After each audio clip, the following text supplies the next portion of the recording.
Bonjour! Bonjour! No. Time for bladder check. Check. So it's a show? It's a lifestyle. It's a religion. My emotions! My emotions! I'm still French. Ouais, c'est pas faux. I'm a woman, Mary. I can be as contrary as I choose. Non, moi je crois qu'il faut que vous arrêtiez d'essayer de dire des trucs.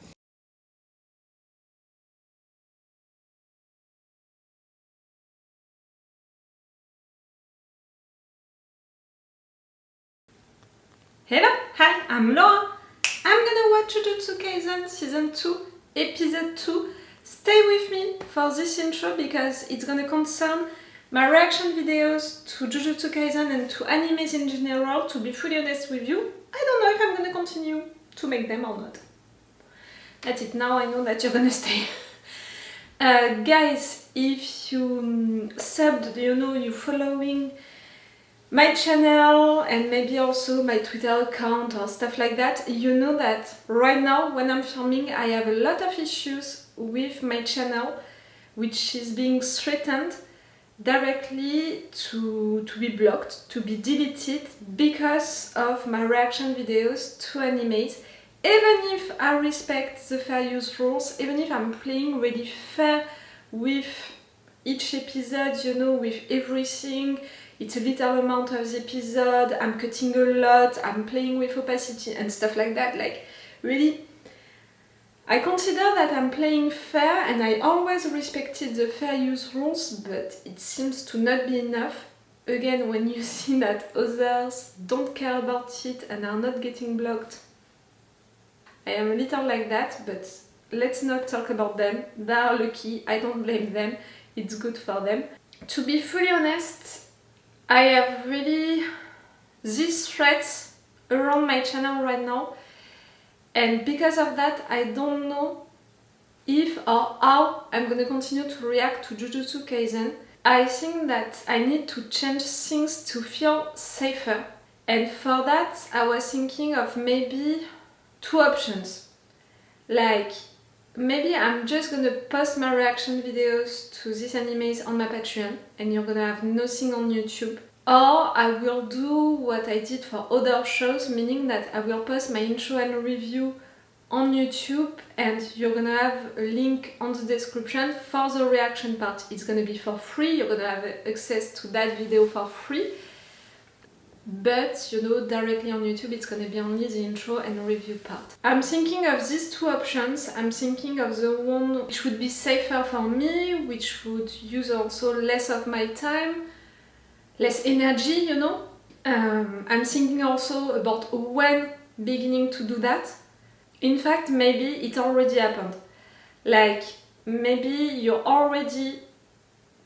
I'm already doing that on YouTube since weeks. Because you know that on Patreon we have 4 episodes of advance for animes, and me, I have a little of advance on Patreon, so the advance that I have on these YouTube videos, in fact, it's almost an entire month. So maybe it has been an entire month that I'm doing that on YouTube to only pursue the intro and review part and the reaction part somewhere else.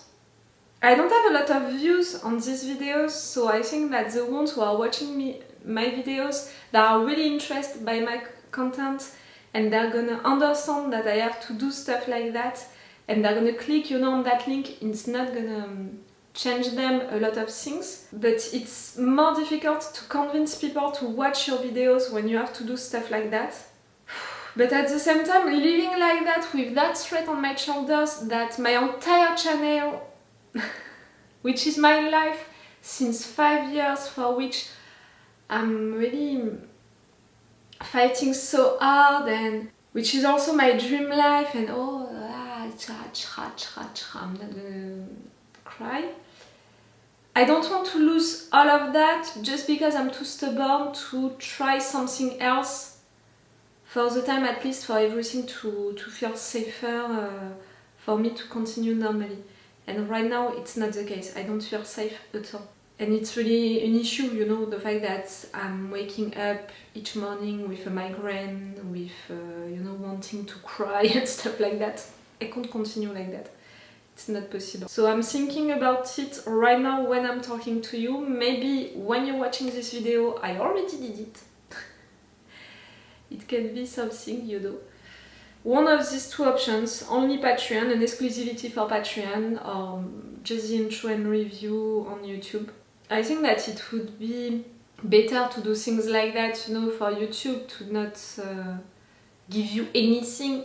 In particular, you know, for the animes that you are used for me to react to. Like, for example, I'm thinking about the next season of My Hero Academia, of Demon Slayer, and stuff like that. Like, I want to be with you guys to discover these new seasons.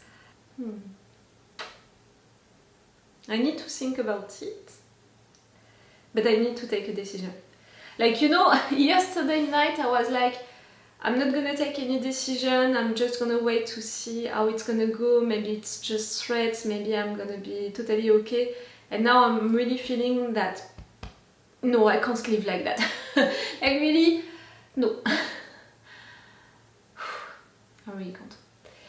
So, guys, I think that I'm gonna do stuff like that. Meaning that I'm gonna do something, but for now I don't know what I'm gonna do, but I'm gonna do it. Meaning that really, I think that when you're gonna watch this intro, it has been a long time that I took my decision about it. I hope that you're gonna understand why I had to take that decision. I hope that you're gonna understand also everything around it, all of the reasons why and all, and that I tried to do what is best for you guys, the best option, but also for me to feel safe and to be totally okay, and for this channel to continue. I hope that you're gonna continue to follow me and to watch my content no matter what, and to appreciate my reactions and my thoughts to things. And yes, I think I'm gonna do things like that for animes that I'm already reacting to, like My Hero Academia, Demon Slayer, Jujutsu Kaisen. Also, Chainsaw Man, maybe, if one day we have something else about it. But, you know, all of that situation is really making me think that I might not react to any new anime on my channel ever again. If I'm reacting to something new, a new anime, something totally different, I think that it's gonna be an exclusivity for Patreon. Because, again, that level of stress, all of that, I can't deal with it. I'm an emotional person, you know it. I was diagnosed hypersensitive, so that kind of things, my mind is not functioning well with it, in the sense that it's a spiral for me. It's turning into my head and I can't get out of it, and really, I can't be objective, you know. I'm just pessimist, I'm just negative, I'm just seeing what is the worst, and I'm hurting myself with that. Like, at this point it's really that I'm hurting myself with that. So it can't continue. You know, it can't. Okay, so that was a big explanation at the beginning of this video. We're still gonna watch 2 episodes of Jujutsu Kaisen today, together, no matter what. I'm glad because we're gonna spend time normally with Satoru and his friends during that period of time, you know, with this generation, and you know how excited I was about that idea. So I'm really counting on these guys to change my mind and to make me feel glad again about the fact that I'm watching this anime with you guys and I'm reacting to it and all. Because, you know, at some point I was like, no, that's it, I'm gonna stop also. Like, nothing anymore, nowhere and stuff like that. And now I'm like, okay, maybe I can continue, I can find solutions and all. Like, again, when I'm into that spiral, I can just give up. But no, I'm not gonna give up. I just need to find a solution to be exclusive for Patreon, or to try at first the intro and review thing on YouTube. I will see that. Okay, guys, let's go for this episode. Remember that if you want to have my Patreon, on which you can have these reaction videos earlier, we have 4 episodes of advance, you have the full opacity, you have the 4 reaction part, it's with the level 3. Okay guys, let's go for this episode.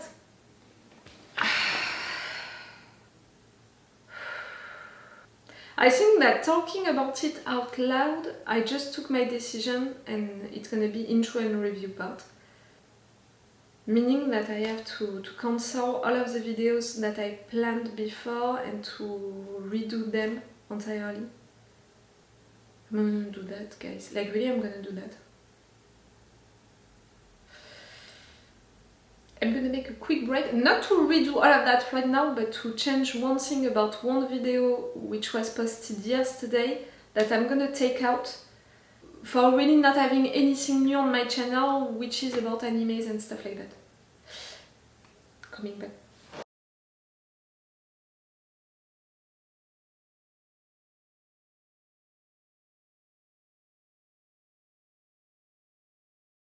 Okay, know it, I'm gonna check each time if we have an hidden scene at the end, but I think that for this season, or at least the first half of the season, we're not gonna have any of them. I'm pretty sure of it. Okay, that was a good episode. That was pretty cool to have Geto and Satoru defending this girl and to discover more about this girl. I'm glad that she's totally okay with the situation, with the fact that Tengen-sama needs her and needs to merge with her, you know, to take her so he can survive, so he can continue to protect everyone, you know, to do all of the things that he can do. You know that when we learned that, I was not sure of the thing, because you're taking the life of someone, like you're sacrificing someone for your life to continue. Okay, you seem really important into that world, because you're protecting a lot of persons, so it's really the question of killing one person to save a lot of people. I'm not feeling comfortable with that idea, with that dilemma, in fact, with that ethical dilemma, and not just with this anime, but in fact since a long time, that ethical dilemma about is it okay to kill someone, to sacrifice someone, to save a lot of people, it's still someone's life that you're taking away. So I'm not okay with it. Right there, I'm a little more okay with it, with the fact that she's doing that willingly. She's totally okay with the situation. She's glad about it. But did she truly understand what it means? Because for her, it means that she's still gonna be alive inside of Tengen. Like, no, for me she's gonna disappear. He's so powerful and all that is gonna take all of the place. It's his soul, his mind who is gonna win, you know, he's gonna have control of that fusion of these two bodies. So the fact that they're justifying it by she has no family, so no one is gonna miss her and all, we just saw it. Yes, she's gonna be missed by her friends, by that girl, you know, who is taking care of her and who is in fact her family right now. So I still don't know what to think about that sacrifice. Even if it's willingly, even if she has no family and all, because I'm not sure that she understood everything, and no matter what, that ethical dilemma, it's a real dilemma for me. It's bothering me. We'll see how it's gonna go. And we'll see also if it's gonna have an impact on Geto, because I can't take out of my mind into the movie when Geto had that memory of him in front of two girls who were supposed to be used, you know, to be sacrificed as well or something like that, and Geto saved them when normally a Jujutsu sorcerer wouldn't have saved them. Like, it was not okay what he did for Jujutsu sorcerers. Like, I remember something like that, a certain situation like that. We didn't have truly the explanation of that situation, but I felt it like that. So right there, to have a girl sacrificing herself, I'm wondering about what Geto truly thinks about it. I know that right there, in front of Satoru, he has that role of explaining what Jujutsu sorcerers are doing and justifying it and pushing him. But at some point we know that it's gonna change, so I'm wondering when. And the fact, you know, that he can manipulate curses and all, we can see more of that right now. And same, it's giving me the impression that with time, because of that, he's gonna create a particular relationship with these curses, he's gonna prefer them. I don't know. This girl, she has a certain character. She's talking a lot, she's really loud. She wanted to continue to live her normal life, and I can totally get it, knowing that she wouldn't have any soon. That's a normal thing, you know, to let her have her life. The Q group, the religious group. Okay, I understand why they are important. I understand that everyone is after the girl right now. I understand that there is a bounty on that girl and all. What I'm truly interested about is clearly Fujiguro's dad. The fact that he acts like he doesn't know who is Megumi. The story around that guy and what that guy can do, and the fact that he's so arrogant, he's so sure of himself, of the fact that he can get her so easily and all. For sure, I'm interested by him, I'm interested by what he can do, I'm interested to see it, how powerful he is or not, and also what is gonna happen to him, because we met Fujiguro during the first season and we know that he's a student of Satoru, so at some point, how it's gonna turn like that? How can it, turn like that? Okay, it's the end of this episode. I'm gonna stop this review and I'm gonna watch one more episode for you. It's in another video. If you're watching this on YouTube, on Patreon, they have already my reactions and my thoughts to the 4 next episodes. If you're watching this on YouTube, it means that that's it. I changed my way to do stuff. I decided to keep only the intro and review on YouTube and to put the reaction part somewhere else. I hope that you appreciate that way to do. It's the only way that I have for you to still have a content on YouTube and to not just put everything on Patreon and exclusivity for Patreon. I'm working hard for you guys. Okay, it's all for you for this video and it's all for me for now, so bye for now. Bye. Wait a minute, Doc. Are you telling me that you built a time machine? Hey.